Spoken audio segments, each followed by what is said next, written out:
बच्चों, हमने जो है पहले जो पढ़ चुके हैं अध्याय 1, तो उसकी हम एक तो तरह से रिवीजन भी होगा ये, जिसके लिए हम ये क्वेश्चन आंसर दे रहे हैं लगातार। ये जो है हम एक बार पढ़ चुके हैं, ये रिवीजन हो जाएगा आप लोग का, इसलिए ये किया गया है। जैसे कि प्रश्न 1 है, हड़प्पा सभ्यता के शहरों में लोगों को उपलब्ध भोजन सामग्री की सूची बनाइए। इन वस्तुओं को उपलब्ध कराने वाले समूहों की पहचान कीजिए। शहर में रहने वाले हड़प्पा सभ्यता के लोगों की भोजन सामग्रियाँ क्या होती थी? पेड़ पौधे से उत्पाद, अंडे, मांस, मछली, विभिन्न प्रकार के अनाज जैसे गेहूँ, जौ, चावल, सफ़ेद चना और तिलहन आदि होते थे।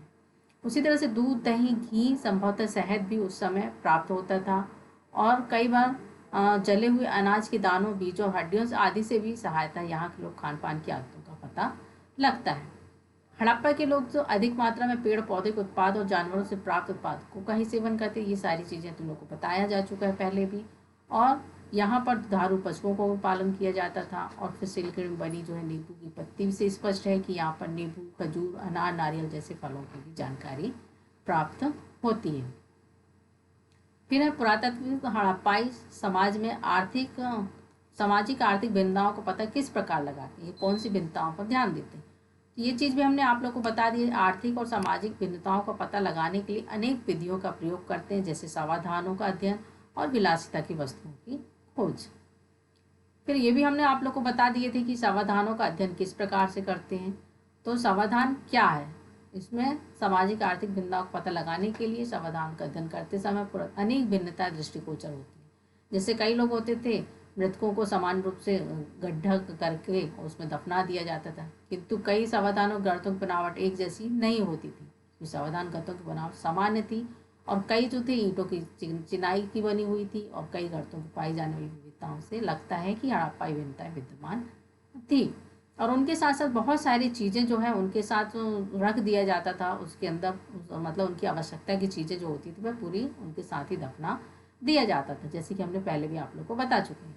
जैसे दर्पण है, सीप है, सुरमे है, सलाइयाँ हैं, ये सारी चीज़ें जो हैं जब हमने खुदाई की तो उसमें ये सारी चीज़ें हमें प्राप्त हुई। उसके साथ साथ छल्ले, जेस्पर, मनके, सैकड़ों छोटे छोटे मनकों से बनाया गया कलिंग, छोटे छोटे गड्ढों में राखदानियाँ या मिट्टी के बर्तन भी मिले हैं। इससे एकत्रित करने से स्पष्ट होता है कि हड़प्पाई शब्द अंतिम संस्कार विभिन्न तरीके भी उसमें थे। जैसे कई लोग अंतिम संस्कार उसे जलाकर करते थे, इसलिए वो मटकों में जो राखदानियाँ जो प्राप्त हुई हैं उसमें ये सारी चीज़ें प्राप्त होती थी।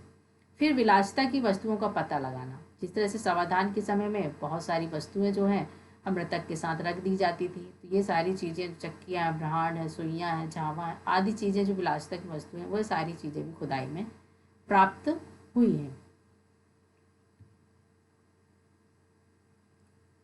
फिर है, क्या आप इस तथ्य से सहमत हैं कि हड़प्पा सभ्यता में शहरों के जल निकासी प्रणाली नगर योजना की ओर संकेत करती है? तो कारण बताइए। तो ये संभव है जब हड़प्पाई नगरों की स्थापना वैज्ञानिक ढंग से व्यवस्थित थी, क्योंकि जिस तरह से हमने पहले भी बताया कि वहाँ पर पक्की ईंटों से बनी हुई छोटी छोटी नालियाँ होती थी, स्नानाघर होते थे, शौचालय से जुड़ी हुई होती है, घर का सारा गंदा पानी जो है पानी की पास जो नालियाँ बनी होती थी उसके द्वारा निकास की जाती थी।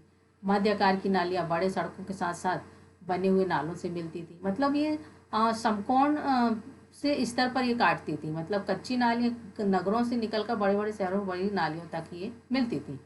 और कई नालियाँ तो ऐसे पक्की ईंटों से बनी हुई थी जो ढकी हुई थी। आवश्यकता अनुसार इन नालियों की सफाई भी की जा सकती थी। मतलब इस तरह से आप लोग को ये सारी चीज़ें पहले भी बताई जा चुकी है, रिवीजन के तौर पर ये प्रश्नोत्तर के साथ साथ आपको ये बताया जा रहा है। बड़े नाले ईंटों तथा तरासे गए पत्थरों से ढके हुए होते थे, टोना मेहराबदार होते थे और ये जो है 6 फुट गहरा और संपूर्ण नगर गंदे पानी को बाहर ले जाता था। मल जल निकासी के लिए भी मुख्य नालों से थोड़ी दूर दूर पर आयताकार हौदियाँ बनी हुई होती थी ताकि नालों को आसानी से सफाई किया जा सके।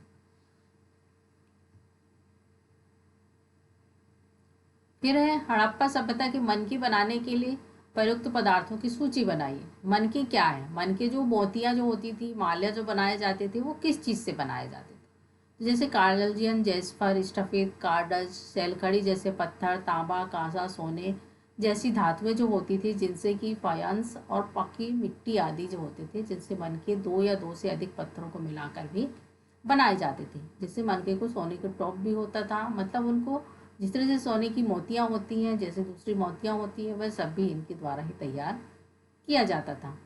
फिर जिस तरह से कि हम देख किसी भी प्रकार से सब किस प्रकार रखा गया है, कौन सी वस्तुएं रखी गई हैं, क्या शरीर की कोई वस्तुएं हैं, कंकाल के लिंग का पता चलता है। मतलब ये सब हम कैसे पता लगाते हैं, सबको देखने से पता चलता है कि सबके उत्तर दक्षिण दिशा में रखकर दफनाया जाता था। दैनिक वस्तुएं रखी गई थी। मतलब इस तरह से हम ये सारी चीज़ें जो है मृत शरीर के पुरातत्व लिंग का भी पता लगाया जा सकता है।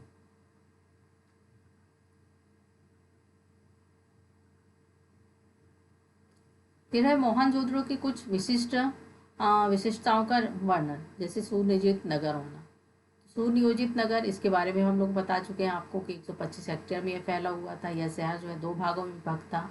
शहर के पश्चिम में एक दुर्ग या किला था और नीचे एक नगर बसा हुआ था।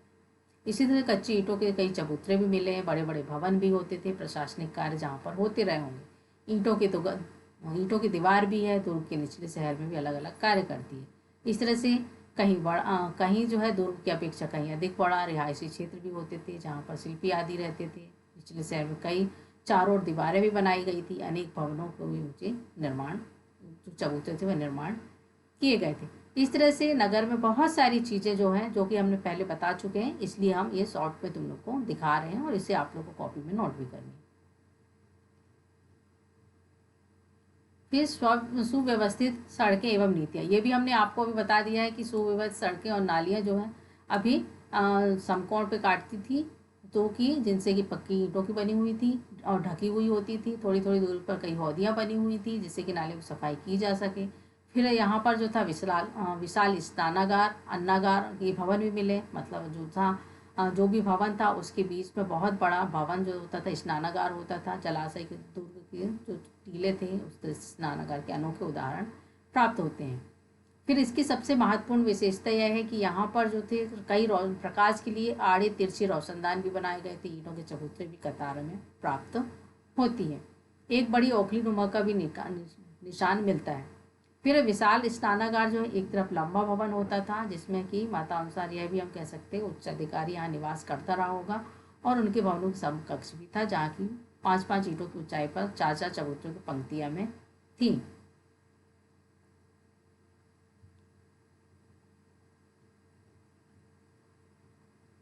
फिर हमने देखा कि कुशल एवं व्यवस्थित नागरिक प्रबंध। मोहनजोदड़ो में हमके जब खुदाई में जो सारी चीज़ें मिली है, हमें देखने से ये पता चलता है कि यहाँ पर आर्थिक, धार्मिक, प्रशासनिक इकाइयाँ कोई भी स्पष्ट भेद नहीं है। लेकिन यहाँ पर जो राजा हो सकता था वह धनी व्यापारी भी हो सकता था। मोहनजोदड़ो नागरिक प्रबंध कुशल हाथों में था, जिससे कि अत्यधिक कुशल और उत्तरदायी होते थे, जो कि सुनियोजित ढंग से नगर की सफाई और जल निकास, उत्तम व्यवस्था, अच्छी सड़कें, रात्रि के समय प्रकाश की व्यवस्था, यात्रियों की सुविधा, सरायों की व्यवस्था, उन्नत व्यापार, माप तोल, एक रूप माप, मतलब ये सारी व्यवस्थाएं जो देखने से ये पता चलता है कि उस समय कुशल और व्यवसायी जो नागरिक का जो प्रबंध था वो बहुत ही अच्छे थे। फिर हस्त शिल्प जो है दिया हुआ है हड़प्पा सभ्यता में शिल्प उत्पादन के समय जो कच्चे माल का सूची जो है वह किस तरह से कच्चे माल क्या क्या होते थे, ये भी हमने आपको बता चुका है कि जैसे आभूषण बनाना, रंगाई करना, मनके बनाना, लकड़ी का सामान, विशेष रूप से कृषि संबंधी उपकरण, बैलगाड़ी, नौका बनाना, ये सारी चीज़ें जो हैं कच्चे माल से ही उत्पादन किया जाता था। शिल्प उत्पादन के लिए चिकनी मिट्टी, पक्की मिट्टी, तांबा, टिन, कांसा, सोना, चांदी, सेक, सीपियाँ, कौड़ियाँ, विभिन्न प्रकार के पत्थर, अकीक, नीलम, स्फटिक, कांच, सीलकड़ी आदि मिट्टियाँ, जो बर्तन की सुइयाँ, पहन तकनीकियाँ, जो मन के सुगंधित पदार्थ, सूत, ऊन, ये सारी चीज़ों के लिए कच्चे माल का यहाँ पर उपलब्ध होता था।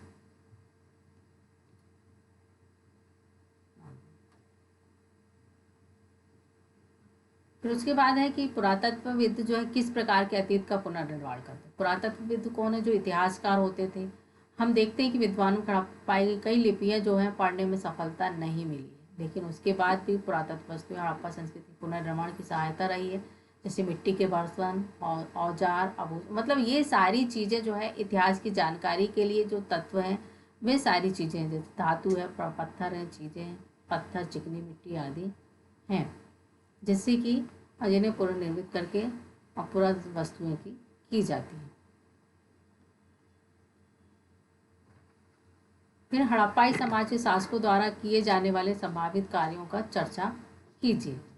हड़प्पा सभ्यता के जो राजनीतिक संगठन थे उस समय जो शासक हुए वह किस तरह से कार्य करते थे, उनके रजवाड़े किस अनेक राज्यों रजवाड़ों में विभक्त था, जैसे कि मोहनजोदड़ो पंजाब में हड़प्पा, राजस्थान में कलिबंग और गुजरात में लोथल। इस तरह से अनेक विद्वानों से हड़प्पा सभ्यता के अनेक राज्यों के अस्तित्व का पता चलता है।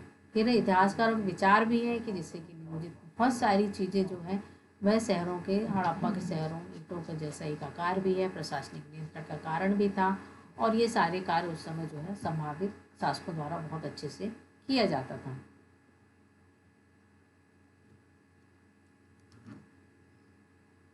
फिर है कुछ अन्य विद्वानों द्वारा संभवतः संपूर्ण राज्यों और रजवाड़ों में विभक्त था, जिसके कारण कि हम ये शासक जो थे उस समय बहुत ही अच्छे से नियमानुसार हर चीज़ कार्य जो है बहुत अच्छे से करते थे। हड़प्पाई शासकों में सब प्रजा हित की चिंता रहती थी, जिसमें कि अनाजों को विशाल अन्नगारों सुरक्षित भी रख लिया जाता था और भावी आपात स्थिति में भी इसका प्रयोग किया जा सके। जो है इसको आप अपनी कॉपी में अवश्य लिखिएगा, क्योंकि ये जो हम रिवीजन कर रहे हैं ये आपको लोग के लिए अच्छा है।